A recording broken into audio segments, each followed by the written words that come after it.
তৃপ্তি কিচেনে আবার আপনাদের সবাইকে স্বাগত। আমি আরেকটা ভাজা রেসিপি নিয়ে এসেছি। সাধারণ ভাজা, মানে কত সময় খেতে ইচ্ছে করলে ডাল ভাতের সাথে হঠাৎ এটা বানিয়ে খেতে পারবেন। দেখুন বন্ধুরা, একদম পাতলা পাতলা করে আমি মিষ্টি কুমড় কেটে নিয়েছি। এটা মিষ্টি কুমড়ের ভাজা করব আমি।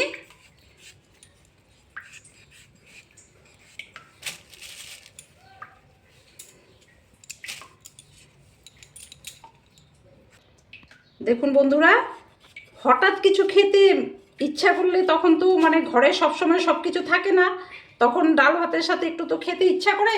তাই মিষ্টি কুমড় এরকমভাবেও আপনি একটু মানে এসে করে নিলেন, তারপর মানে ময়দা ময়দা গুলে তাতে ডুবিয়ে ভেজে নিলেন, খেতে খুব স্বাদ হয়।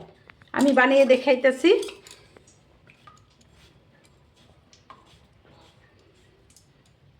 একটু লবণটা যাতে ঢুকে যায়।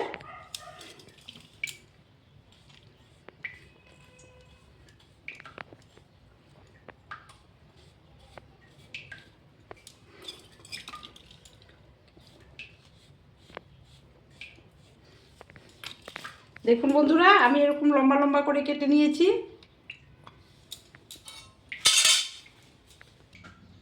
দেখুন বন্ধুরা, এটা আমি এইভাবে কেটে রেখেছি। এখন একটু লবণ মেখে নেব। লবণটা না মাখলে লবণটা ঢুকবে না, তাই একটু লবণটা মেখে রেখে দিলাম। এখন আমি একটু ময়দা গুলে নিব। দেখুন বন্ধুরা, আমি একটু ময়দার মধ্যে একটু হলুদ, একটু লবণ আর একটা কাঁচা লঙ্কা থেতলো করে দিয়ে দিয়েছি। এখন এটা একটা ব্যাটার তৈরি করে নেব। এটা একটু ফেটিয়ে নেব। এটা আপনারা চালের গুঁড়ো, বেসন এগুলো দিয়েও করতে পারেন, চাইলে আপনারা শুকনো লঙ্কার গুঁড়ো দিতে পারেন। আমি কয়েকটা কালো জিরা আমি দিয়েছি, আপনারা কালো জিরাটা তো অবশ্যই দিবেন। এটা মানে খেতে খুবই ভালো লাগে গরম গরম ভাতের সাথে। আমি মিষ্টি কুমড়টার মধ্যেও একটু লবণ মেখে রেখেছিলাম, আর এটাতেও একটু লবণ দিয়ে দিচ্ছি। আপনারা স্বাদ অনুসারে দিবেন, বেশি লবণ দিবেন না। মিষ্টি কুমড়ে লবণ মাখা রয়েছে, তাই বেশি লবণ দিতে হয় না। আর শুকনো লঙ্কার গুঁড়োটা আমি বেশি ব্যবহার করি না, জানেন, মানে আমার ঘরে আমার মিস্টার একটু বয়স্ক, তাই আমি সুন্দর করে মেখে রেখেছি, একদম সুন্দর করে। এখন আমি তেলের মধ্যে একটি একটি করে ছেড়ে দেব।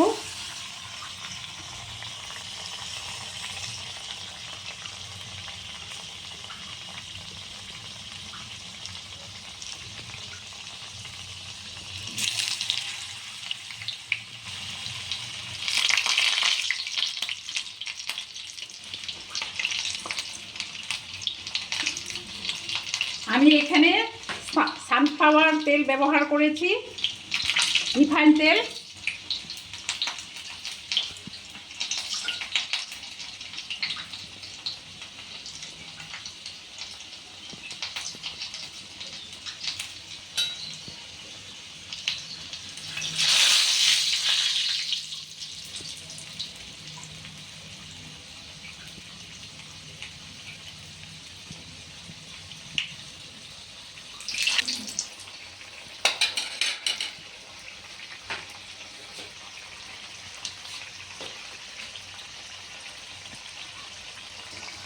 দেখুন বন্ধুরা, আমি একদম লাল লাল করে ভেজে নিয়েছি। এই আমার দুটো হলো, এখন আবার আমি দুটো দিয়ে দেব।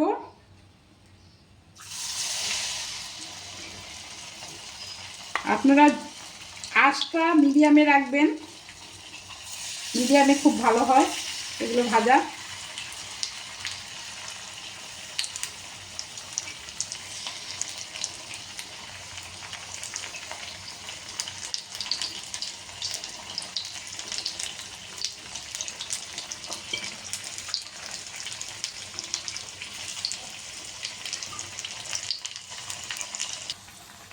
দেখুন বন্ধুরা, আমি উল্টে পাল্টে ভেজে নিচ্ছি।